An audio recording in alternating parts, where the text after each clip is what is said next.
Good evening, everyone. Welcome back to the show. Can't really start anywhere else other than to say some sad news this evening. Obviously, the passing of Her Majesty the Queen, Queen Elizabeth, has sadly passed away, and a really sad time, I think, in everyone's lives because of the massive part she's had to play in everybody's lives. And it is going to be very strange moving forward now, having a king for the foreseeable. And whether you're a massive fan of the royal family or not, I think everybody can appreciate how sad these moments are for everybody involved in terms of the family and also the people that kept her close to her heart, to their hearts. And I think it's going to be a sad few days. So rest in peace to the Queen. Let's talk a little bit about tonight's result, shall we? Just finished watching it. Literally, we've managed to get 3 points, 2-1 victory. Which, to be fair, I think the scoreline at times probably wasn't too sort of. I suppose you can always say a win's a win, but I look at the scoreline and think maybe we dominated the game a little bit more than 2-1. But we make it really easy, don't we? And make it difficult for ourselves. We make it easy for the opposition and definitely hard at times for us. But I have to say there were some really good players on show today, particularly the newbies. For me, I have to start with Marquinhos. Man of the match for me, goal and assist. Thought he looked really good. And I wasn't so sure that he was so one-footed like Saka and Pepe, but it seems not to have bothered him too much tonight. I thought he was really, really good. And I think it's given us a opportunity now to see that we have somebody who's coming through the youth, that we can say now potentially we can rely on. And although he hasn't come through our actual youth system, he's obviously, I think, a 19-year-old player who we've rated from Brazil, a little bit similar to Martinelli, I suppose. So if he can do anything like what Gabriel Martinelli's done, I'll be really happy. And I think what a great start, what a great debut for the lads.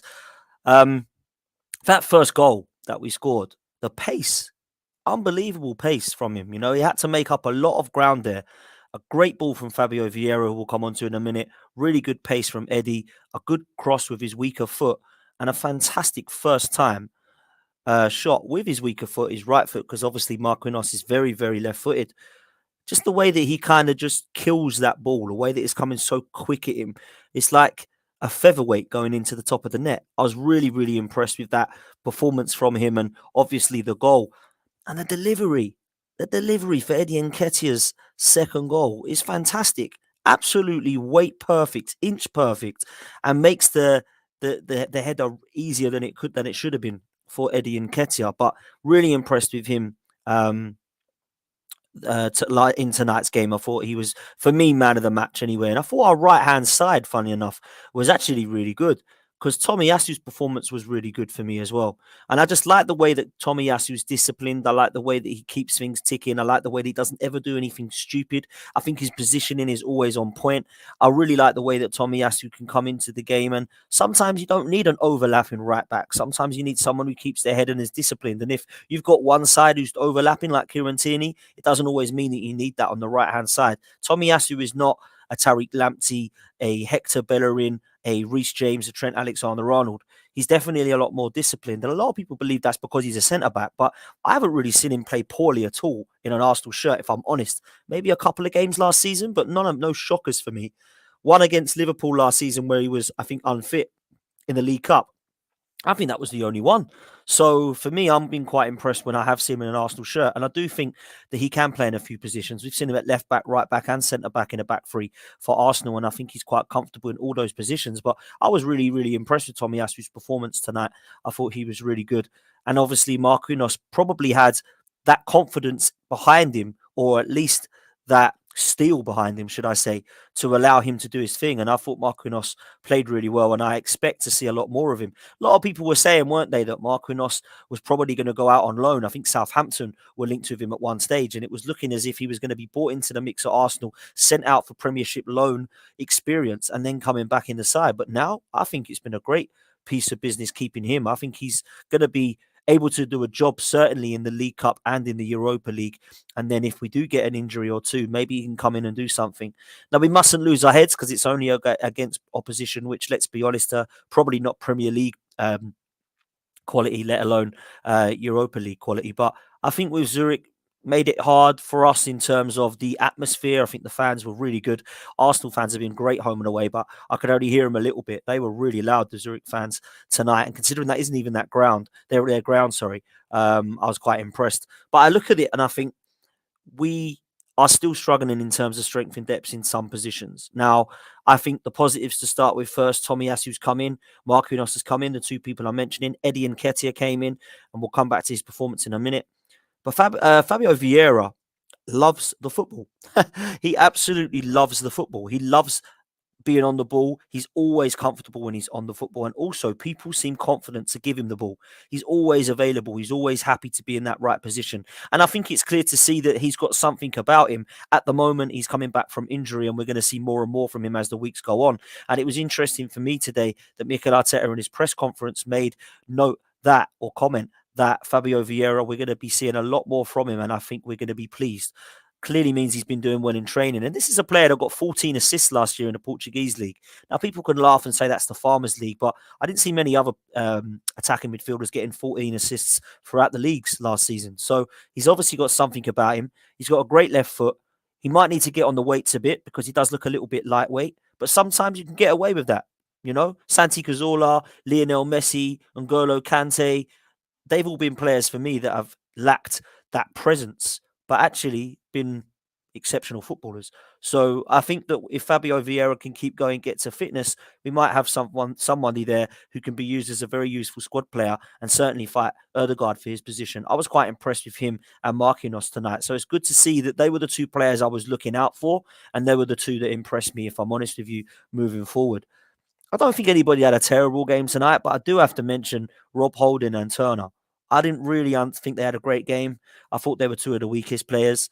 Rob Holding, I just don't really think he's ever been good enough, if I'm honest.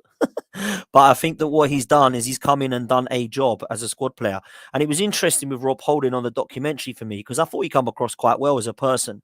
But his mentality is a little bit like, I'm really happy to be here. I'm amazed I'm still here. I'm amazed I'm playing for Arsenal, and I'm just happy to be a part of the squad and on the subs bench. That mentality for me is a little bit lax. I'm not really sure I like that. I think I want players that want to be at the football club, of course, but I want players that want to play.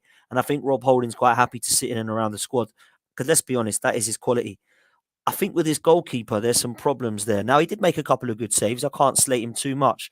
But certainly at the start, I thought Gabriel put an absolute shocking back pass to him, right? Let's get that right to start with.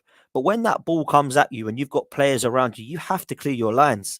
As a goalkeeper, you can't be mucking around with it. We've seen it too many times in the modern game where that situation can come back to bite you. When that happens, and luckily we get away with it, the corner from that, he then completely flaps at, is completely unaware of who and everyone around him. And then it leads to another corner. Now, I just don't feel like I've got much confidence in this guy if Ramsdale was to get injured. Last year we had Leno. This year, I think it's going to be a problem if Ramsdale has a long-term injury, because I'm not so sure that Turner's quite ready yet. So I'm happy to see more of him. From what I'm seeing in pre-season, I was not impressed. And tonight at moments, he just looks a little bit shaky for me. Other than that, I can't really say anything bad about the performances from everybody. I thought Granit Xhaka was really good. I thought Zinchenko, when he came on, played well. When Tierney's still getting back to from injury and fitness, you can see Martinelli always looks sharp. But I have to mention with Martinelli, one of my favourite players. Absolutely love him, right? Love him. But he can be so rash. Sometimes you just need to calm. Sometimes when you're bringing the ball down, you don't have to do an overhead kick in the middle of the goal. Sometimes you don't have to go and lash your foot at it first time. You have some time to bring it down. And I think sometimes the lack of maturity in his game shows. And I think that although he's probably had a better start to Saka to the season this year, I have seen both of them be quite wasteful at times. So I'm going to be looking at them to progress. Now, sometimes I think we do forget, guys, that these kids are kids. Saka's just turned 21. I think Martinelli's just turned 20. I'm looking at these two kids and I'm expecting goals, goals, goals. We shouldn't be. These are young kids that are going to make mistakes, and they're still learning their trade. And I think sometimes that shows in terms of the mentality and also the maturity of the two lads. I've got nothing wrong with either of these players, but I would like to see them keep their heads a little bit more. And then, of course, what we're doing with 90 seconds to go is we're bombing forward at 2-1. Everyone's trying to get another goal. We've thrown everybody on. We've got Sakas, we've got Erdegaards, we've got Jesus. And I'm thinking, please learn from the weekend. Let's just calm it down. We'll take 2-1. And I think after that, we did try to keep the ball. And to be fair to Turner, he was keeping the ball and time wasting well over that last sort of minute or so, which I thought was really good. So we get away with it. We've gone 2-1. And there was no real threat, in my opinion, to our goal. I mean, Turner had to make a couple of saves, but I wouldn't have said they peppered our goal at all. Defensively, we didn't have a busy game, if I'm honest with you. But I do look at the performance in parts of it, and I was quite impressed with the certain patterns of our play, particularly in that first half. I know that we gave away the penalty, which we'll come into in a minute, but I was really comfortable on the football. I thought our style of play was a little bit similar to the blueprint that the first team have made, where you've got that 4-3-3 system where Vieira's in that Erdegaard mould. Xhaka and Lokonga, of course, were still there from the weekend, but the front three that were completely different other than Martinelli looked to be very similar to Saka and Jesus. And I thought Eddie Nketiah, to be fair to him, played really well. I really like the pace. I really like the intensity of Eddie. I just wish he had his shooting boots on. And tonight, finally, we saw him score a goal. It was a great header, an unbelievable assist, a weighted pass from Marquinhos, what I thought was superb. But the penalty was a strange one. Now, I mentioned us defensively. I don't know what the defence are doing there. That was not a great cross. That was a ball that come across and has literally missed every single head in the box. There was at least 3, maybe 4 Arsenal players in front of Eddie Nketiah. Now, to be fair to Eddie, he's lashed his foot out because he's a striker trying to play at the back, and he's trying to just do anything to clear that ball away. And what he hasn't done is understood his spatial awareness, and he's clattered straight into the player. Now, he's gone down, made a massive deal of it, and then, of course, what happens is they get given a penalty. And that just sums up Arsenal of late. We still seem to make those individual errors, and I think having a young side like that, sometimes it happens. But we do need to learn from it. We've seen already this season Gabriel, Ramsdale, Saliba, Nketiah. We've seen over the years the amount of individual errors that Granit Xhaka has made. I just feel we need to iron them out. And that's what I'll be looking throughout the season to see how we've learned from it, but also don't make the same mistakes, if that makes sense. Sometimes we see, don't we, people just getting taken out every game, or the defense, one of them is not quite getting up high enough, or they're just making that last ditch tackle too late. I want to see all of those ironed out because there's no excuses for it. It's just poor play at times and poor awareness. And most of it, to be fair, is mental. And I think if we can try and mature and learn from that, which to be fair, we will do within the games and weeks and months that go on, I'll be happy if we can iron some of those mistakes out. So we take it, don't we? We take it and we move 2-1. This is going to be an interesting Europa League group stage for me. I didn't see the other result tonight. I believe it was 1-1 when I last looked. Let me just check to make sure that is the case. Yeah, 1-1. That's a really good result for us. PSV drawing is actually a really good thing for us group stage wise because we've got our 3 points. I believe we've got PSV next. So that means if we win, we can go 5 points clear of them at the top of the table. Really, really good to see the other team draw and both drop points in the first game. That gives us a real good margin at the top already. I think we should be walking this group. I think our second string of team players is probably a little bit thin in terms of a squad for all 4 competitions, but I certainly believe it should be and have enough quality to beat the likes of PSV and, of course, the other 2 sides in our group, which I think we should be comfortably beating. If I'm honest with you, it wasn't the most exciting game in the world. It really wasn't, to be honest. So I think we need to learn from this that there were some individual errors again. There were some parts of the game where perhaps we made it a little bit easy for the opposition. But overall, I thought it was a pretty comfortable performance and in terms of possession domination, again, I don't think we're giving the ball to them as much as perhaps we were last season. A bit of a snooze fest in parts of the game, I can't lie, but I didn't expect this to be a blinder. I don't really think this second string team of players is outstanding, but I certainly do think it's good enough to beat the likes of Zurich. If we get into the later stages of the competition and the Carabao Cup, if we can progress in the deep stages of that, and of course the FA Cup, I don't expect to see these players. I expect to see a better side that's going to be coming up against these teams because I think we do have some good quality in terms of strength and depth in a couple of positions. I think when Tomiyasu's coming on at right back and Tierney and Zinchenko are there, you've got Ben White, Gabriel, Saliba. We're starting to look now in the front 3 that we're changing things and it's not really costing us as such. But there are times for me where we're still just not really clinical enough. And I think we saw it against Manchester United with Saliba, with Erdegaard, with Saka, with Martinelli. And I think tonight, again, Martinelli and Saka need to sort that out, because in terms of us being clinical, that makes a huge amount of difference when you look back at the performance. Because a performance like this with all the possession, a performance like this with all of the ball, and you think 2-1 against Zurich away, we'll take that. But actually, when you look at the long-term scoreline and performance, sometimes it's thin lines, thin margins, fine margins. You look at it and think, we give something sloppy away there, we're coming away with a point. So would rather it be more convincing, if I'm honest. Perhaps it should have been. And I think that once we do find our shooting boots a little bit more as the season progresses, we'll hopefully start to see that. I want to mention Lokonga just lastly, because against Manchester United, I thought on the ball he was fine. But off the ball, I thought he was pretty poor. To not put a tackle in as well for the whole Man United game at Old Trafford against midfielders like McTominay and Eriksen, etc., I thought was a little bit poor. I don't think he's bad on the ball at all. I really don't. Tonight, likewise, really good on the ball, in my opinion. Think he looks comfortable. Understand why people think he has a future ahead of him, and I like some of his play. I just do think there's a massive drop when we haven't got Thomas Partey in that position, and I'll be looking to see how long he is actually out for. The rumours are Thomas Partey is back in training and will be available for selection. I don't think that means we're going to see him for a good week or two yet, but I do think we're going to try to get him back match fit in time for the North London derby on the 1st of October. And I think that will make a massive difference to our team once Thomas Partey's in it, because I think Erdegaard plays better. I think Xhaka plays better. And I think the front three have a little bit more fluidity because of that in terms of an anchor to allow the midfield creativity to go forward. So I'll be really looking forward to watching Thomas Partey come back into this side. Really impressed tonight with a couple of positions, though, and a couple of players. And I can't lie, I was really impressed with the two newbies.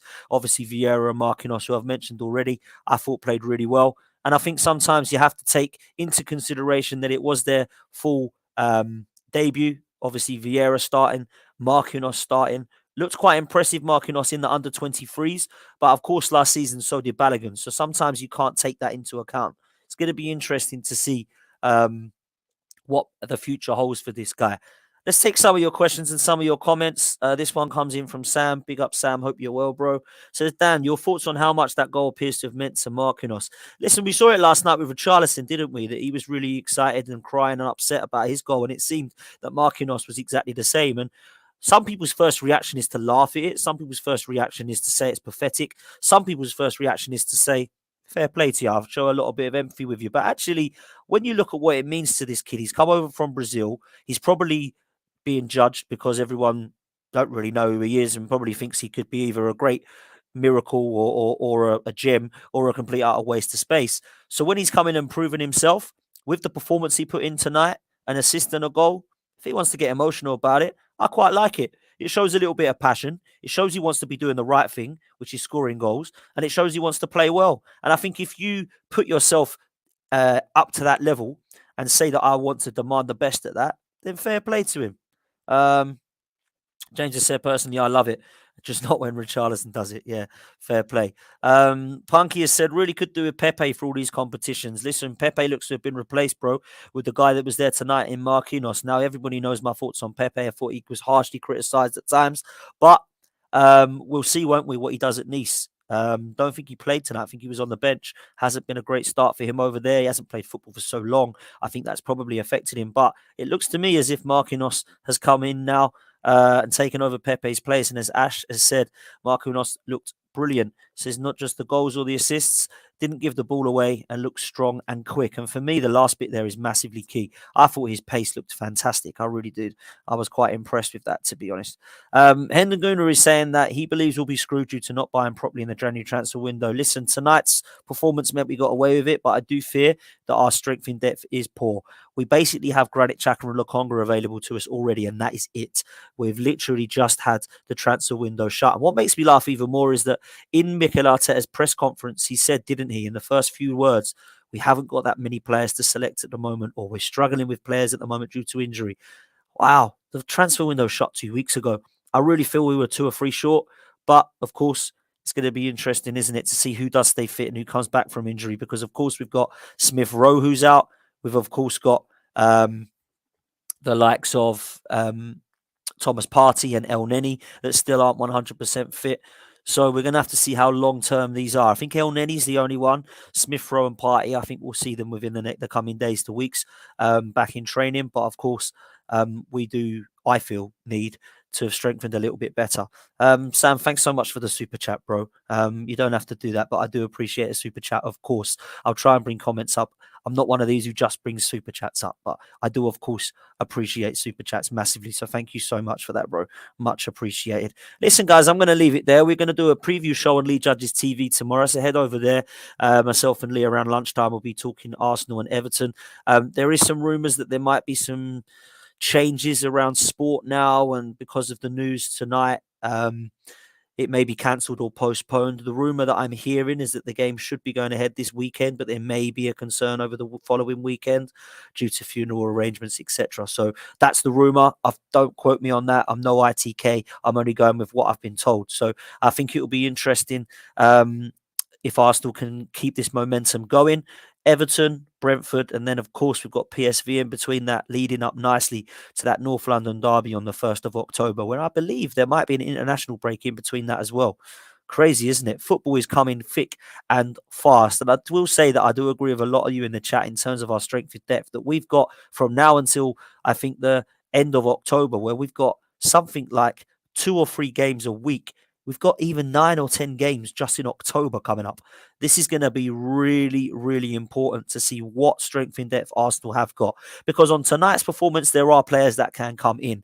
But are we going to be able to rely long term on some of them? And that's my big qualm. If Jesus or Partey or Saka was to get injured, could we rely on Marquinhos? Could we rely on Vieira? Can we rely on Cedric, Holding, Eddie Nketiah, El Neni?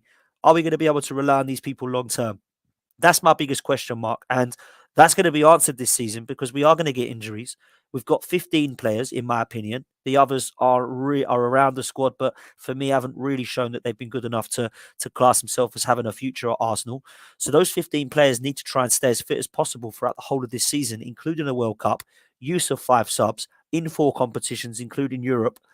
This is going to be a big ask for this Arsenal side. And Mikel Arteta and Edu are going to be under a lot of pressure, in my opinion, if we do get to the stage of injuries galore, which last season, in my opinion, cost us top 4. So we didn't do much in January. I still think we're short in the summer, but let's hope that we can still have enough quality to get us through what we need to this season and finish the season strong. Guys, I'm going to get myself out of here. Please do me a favor before you go, though. Please smash a like on this video and help me get to 5K. I really need to get to 5K. It's one of my targets. It's my next target. I haven't had a target since 1K. So it's nice for me to get a target to 5. I think I'm about 200 and something subs away from it. So if you could do this for me all today, all you've got to do is hit 2 buttons. It don't cost you anything at all. And it takes you 2 seconds. And it means so much to me. Smash the like button on this. Smash the subscribe button on this. It's absolutely free. And if you do want to follow my content or anything on my socials, then you can follow me at DanArsenal87 on Twitter. And I'm now on Instagram as well. Guys, we are out of here. Take it easy. Up the Arsenal. And we will see you next time.